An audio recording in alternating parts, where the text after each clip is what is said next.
যোৱা ২২ তাৰিখে ২২ তাৰিখ আচলতে ২২ তাৰিখৰ আগত পচিং হৈছে। ফৰেষ্ট ডিপাৰ্টমেণ্টে তাৰ স্মেল বা তেনেকৈ খবৰ পালাক। আৰু পাণবাৰী ৰেঞ্জৰ পৰা প্ৰায় বা চিধা যদি আপুনি হিচাপ কৰে ২.৫ কিলোমিটাৰ আৰু ৰাস্তাৰে গ'লে ৬ কিলোমিটাৰ। তাক চাহাবঘাট বুলি এটা এৰিয়া আছে। এইটো আনফৰ্চুনেট এনেকুৱা ইনচিডেণ্ট আগতে হৈছে না বা তথ্য নাই মই ক'ব নোৱাৰিম, কিন্তু এটা টাস্কাৰ পচিং কৰি দাঁত কাটি লৈ যোৱাটো বহুত দুৰ্ভাগ্যজনক। আৰু টাস্কাৰে নহয়, কি ঠিক আৰু হাতীটো এটা বহুত বিশাল মানে বিগেষ্ট লেণ্ড এনিমেল হয়। সৰু তেনেকুৱা ৰাইনো তেনেকৈ পচিং হ'ব পাৰে, যিটো তথ্য নাই। ৫-৬ দিন পিছত গম পাইছে। আৰু মই যিখিনি জানো, ৱেষ্টাৰ্ণ ৰেঞ্জ বা পাণবাৰী অলপ ডিষ্টাৰ্ব, বিষ্ণুপুৰ এৰিয়া, তাৰোপৰি এডিশ্যনেল যিটো কুকলুং ৰেঞ্জ আছে মানাছৰ, তো মানাছৰ এডিশ্যনেল কুকলুং ৰেঞ্জতো অ'পেন হাথিয়াৰ লৈ ঘূৰা বা চিকাৰীয়ে বা চাং পাতি চিকাৰ কৰাৰ কাৰণে ৰখি থকা তেনেকুৱা টঙিও দেখিবলৈ পোৱা যায়। আৰু এই ক্ষেত্ৰতো বহুত দুৰ্ভাগ্যজনক। আমাৰ মানাছৰ ফিল্ড ডাইৰেক্টৰ ক্ষেত্ৰ সঞ্চালক ডক্টৰ বৈভৱ মাথুৰ, তেখেতে এই ক্ষেত্ৰত কিয় বা ইমান নিমাত হৈ আছে। আৰু এই বছৰৰ মোৰ হাতত এটা তথ্য আছে, তথ্য মোৰ হাতত নহয়, অফিচিয়েলি আপোনালোকে যদি ইচ্ছা কৰে পাব। লাষ্ট এই ইয়াৰত এই হাতীটোক লৈ কেপটিভ প্লাছ ৱাইল্ড হাতী লৈ কেনে প্ৰায় 11 আমাৰ ইয়াত মৰিল, বেমাৰ বা এই ফেঞ্চিঙত টাচ হৈ যেনেকৈ হওক। আৰু বহুত দুৰ্ভাগ্যজনক যে এটা বছৰত 30টাকৈ হাতী আমি আমাৰ এৰিয়াৰ পৰা হৰালোঁ। আৰু এই ক্ষেত্ৰত মই আশা কৰোঁ আছাম ফৰেষ্ট ডিপাৰ্টমেণ্টৰ পৰা এই ক্ষেত্ৰত তাৎক্ষণিকভাৱে এটা পদক্ষেপ ল'ব লাগে। আৰু এটা মোৰ হাতত তথ্য আছে যে মানাছত ভেকেঞ্চি বুলি ক'লে 60% ভেকেঞ্চি আছে। মানে 100জন যদি থাকিব লাগে, মাত্ৰ 40জন আছে, 60জন মানুহ। তাৰোপৰি এটা ইছ্যু হৈ আছে, হোমগাৰ্ডবিলাকক কোনো দৰমহা পে'মেণ্ট কৰিব পৰা নাই, যিখিনি সিহঁতৰ প্ৰাপ্য।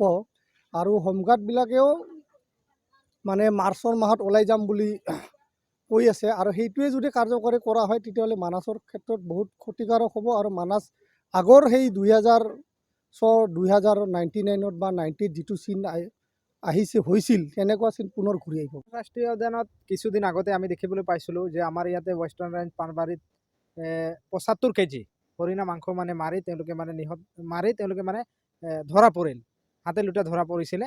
এইটো এটা দুৰ্ভাগ্যজনক ঘটনা সংঘটিত হৈছিলে। কিন্তু আমি দেখিবলৈ পাইছোঁ একাংশ বা কোনোবা এজন দুষ্ট চক্ৰই মানে জড়িত হৈ আমাৰ মানাসক ধ্বংস কৰাৰ কাৰণে একাংশ উঠি পৰি লাগিছে। আৰু সেই ক্ষেত্ৰত আমি দেখিবলৈ পাইছোঁ যোৱাকালি এটা আমাৰ দান্তাল হাতীক মানে পাণবাৰী ৰেঞ্জৰ ছাইডতে তেওঁৰ দাঁত কাটি লৈ যোৱা হ'ল আৰু মাৰি পেলালে হাতীটোক।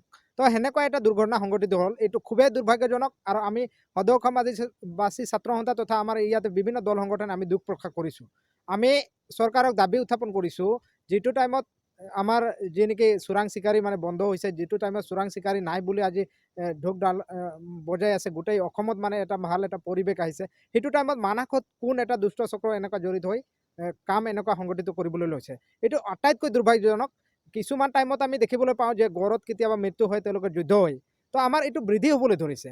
আমি সন্দেহ হৈছে যে গড়টো সঁচাকৈ মৰিছে যুদ্ধ হৈ, না তাতে বিফল হৈছে বন বিভাগ। তো ইয়াতে নিশ্চয় ৰহস্য আছে। গতিকে আমি হস্তক্ষেপ বিচাৰিছোঁ আমাৰ বিভাগীয় বিষয়াসকলৰ ওপৰত। আমাৰ বিভাগীয় যিসকল মুৰব্বী, আজি BTC প্ৰশাসনক আমি অনুৰোধ কৰিছোঁ যে আমাৰ চিফ মহোদয়ক প্ৰমোদ বড়ো ডাঙৰীয়াক আমি অনুৰোধ কৰিছোঁ যে সঁচাকৈ মানাসক আপোনাৰ প্ৰয়োজন আছে, আপোনাৰ দায়িত্ব লোৱাৰ মানে প্ৰয়োজন আছে, যে আপোনালোকে সঁচাকৈ ভাল এটা চকুৰে চাওক মানাসখন বা ডেভেলপমেণ্টৰ চকুৰে চাওক যে কি হৈছে আচলতে মানাসত। এইটো অনুৰোধ কৰিছোঁ যে আপোনালোকৰ হস্তক্ষেপে আমাৰ মানাসখনত যিসকল দুষ্কৃতি চাকৰি জড়িত হৈ আছে তেওঁলোকৰ ওপৰত বিশেষ ব্যৱস্থা লোৱাৰ কাৰণে।